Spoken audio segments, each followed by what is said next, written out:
ஆத்ம வணக்கம். அருட்பெருஞ்சோதி அருட்பெருஞ்சோதி தனிப்பெருங்கருணை அருட்பெருஞ்சோதி. உருவ வழிபாடு பற்றிய பெருமானின் கருத்து.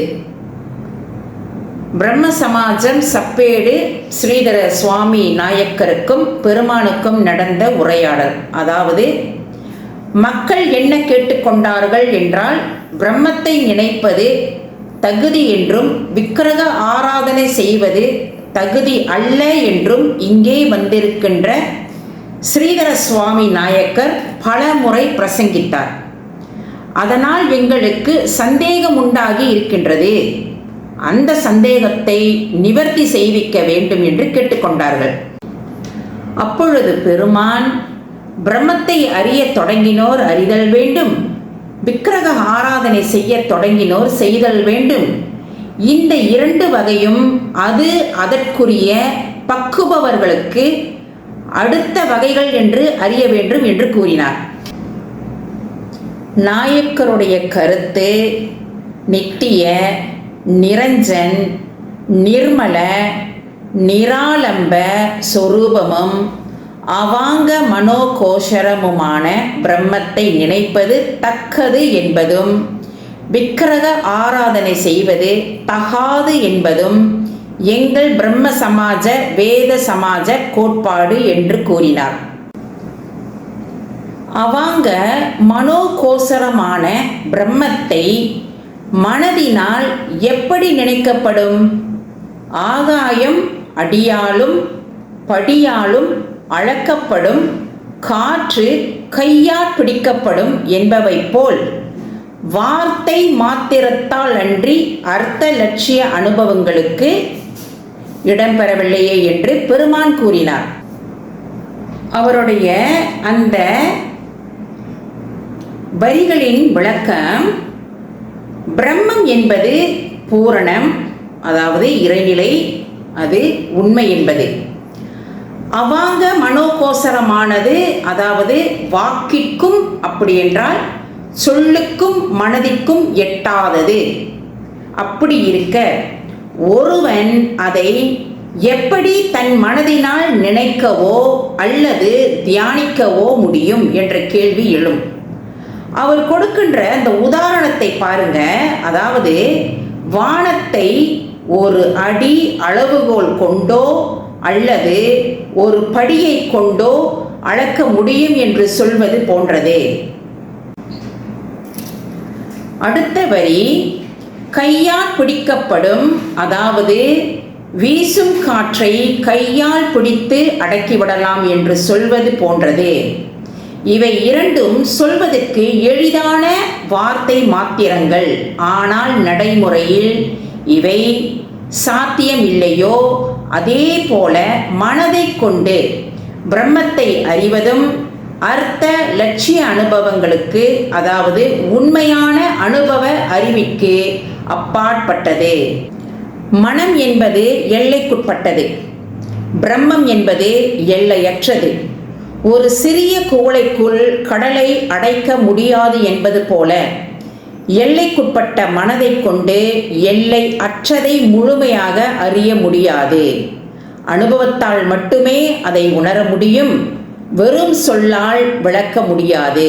மனத்திற்கு பரிமித வஸ்துவை போல் அடங்காது என்று சொல்வதே அல்லாது, ஏகதேசம் மனத்திற்கு விளங்காதென்று சொன்னதல்ல என்று நாயக்கர் உத்தரித்தனர்.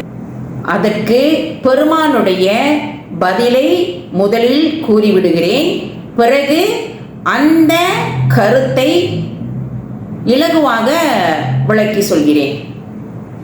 மனத்திற்கு அகோஷரம் என்பது மனத்திற்கு விஷயப்படாததென்று பொருள் படுமையல்லாது, சிறிது விஷயமாகி பெரிது விஷயமாகாதென்று பொருள் படாததென்றும், அவ்வாறு பொருள் கொள்வது லட்சண உபலட்சண விதி அல்ல என்றும், ஒரு காலத்தில் ஒரு பொருள் சிறிது விஷயமானால் மற்றொரு காலத்தில் சிறிது விஷயமாகும், பிறிதொரு காலத்தில் சிறிது விஷயமாகும், இவ்வாறு முழுவதும் விஷயமாகும் என்றும், அவாங்க மனோகோஷரம் என்றதில் மனதிற்கு சிறிது விஷயமானபடி வாக்குக்கும் சிறிது விஷயமாதல் வேண்டும் என்றும், இங்கனம் மனம் வாக்குகளுக்கு சிறிது விஷயமாகும் என்று கொண்டபோது கண், காது, மூக்கு,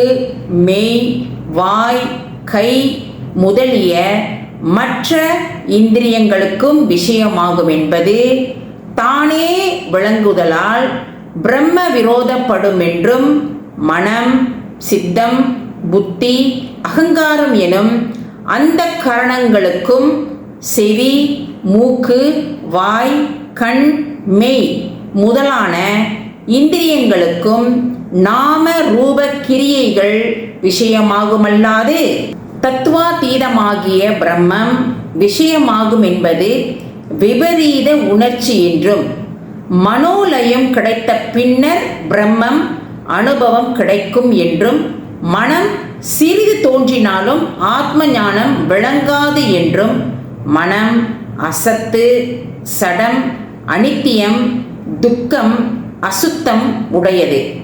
பிரம்மம் சத்து, அறிவு, நித்தியம், இன்பம், சுத்தம் உடையது. ஆதலின் மனத்திற்கு பிரம்மம் எவ்வகையிலும் விஷயமாகாது என்றும், இவ்வாறே வேதம் முதலிய கலைகளினும் ஆப்த வாக்கியங்களினும் ஆணையிட்டு இருப்பதென்றும், பிரம்மம் மனத்திற்கு விஷயமாகாது என்பது அனுபவத்திற்கும் மற்ற ஹேதுக்களுக்கும் யூகங்களுக்கும் பொருந்துகின்ற பட்சமென்றும் பெருமான் கூறினார். அடுத்தது இதனுடைய இலகுவான விளக்கம். மனத்திற்கு அகோஷரம் பிரம்மம் அல்லது ஆத்மா என்பது மனத்தின் எண்ணங்களுக்குள் அடங்காதது. மனதால் ஒரு பொருளை உருவகப்படுத்தவோ அல்லது சிந்தித்து உணரவோ முடியாது என்பதால் அது மனதிற்கு அகோஷரம். அகோஷரம் என்றால் புலன்களுக்கு எட்டாதது அல்லது அறிய முடியாதது என்பதாகும். மனதிற்கு எட்டாதது பிரம்மாண்டமான ஒன்று மனத்திற்கு சிறிது தெரிந்து பிறகு முழுவதும் தெரியும் என்று பொருள் கொள்ளக்கூடாது. மனத்திற்கு எட்டாது என்றால் அது மனதின் எல்லைக்கு முற்றிலும் அப்பாற்பட்டது என்றுதான் பொருள். அவ்வாறு இல்லாமல் சிறிது தெரிந்தால் கூட அது கண், காது போன்ற புலன்களுக்கும் எட்டக்கூடிய ஒரு பொருளாக மாறிவிடும். இது பிரம்மத்தின் உண்மைத்தன்மைக்கு விரோதமானது. மனம் அசத்து, நிலையற்றது. அசத்து என்றால் நிலையற்றது. சடம் அறிவற்றது. துக்கம் மற்றும் அசுத்தம் உடையது. பிரம்மம் என்றால் சத்து, அதாவது அது நித்தியமானது. சித்து என்றால் அறிவு, ஆனந்தம் மற்றும் சுத்தமானது. இருவேறு துருவங்களாக இருக்கும் இவை ஒன்றையொன்று எட்ட முடியாது. மனம் இருக்கும் வரை பிரம்ம ஞானம் விளங்காது. அலைவாயும் மனம் அடங்கி மனோலயம், அந்த மனம் அடங்கி என்பதுதான் மனோலயம், மனம் ஒடுங்குதல் ஏற்படும் போது மட்டுமே பிரம்ம அனுபவம் சாத்தியமாகும்.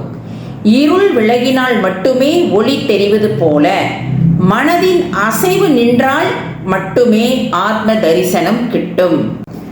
தர்க்க ரீதியான உண்மை மனம் என்பது நாம ரூப கிரியைகளை, பெயர், உருவம், செயல் மட்டுமே அறியும் கருவி. தத்துவங்களுக்கு அப்பாற்பட்ட பிரம்மம் என்பது அறிபடு பொருள் அல்ல, அது அறிவு வடிவானது. எனவே வேதம் மற்றும் அனுபவத்தின் அடிப்படையில் பிரம்மம் மனதிற்கு விஷயமாகாது.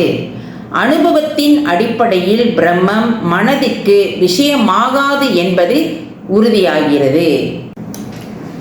அங்கு இருந்தவர்களில் சிலர் நாயக்கரை பார்த்து சும்மா இருக்கப்படாது, உத்தரிக்க வேண்டும் என்றார்கள். நாயக்கர் மீண்டும் மனத்தினால் பிரம்மத்தை நினைக்கக்கூடும் என்று முன் சொல்லியதே சொல்லினார். தங்கள் இஷ்டப்படி விதியை கடந்த விவகாரமும் தடைபடுகின்றது. பிரம்மம் மனத்திற்கு விஷயமாகுமானால் கண்ணுக்கும் விஷயமாகும். இவைகளுக்கு விஷயமாகுமானால் மற்ற இந்திரியங்களுக்கும் விஷயமாகும் என்று நான் முன் சொல்லியதை தாங்கள் சிறிது உய்த்துணர வேண்டும் என்று பெருமான் கூறினார்.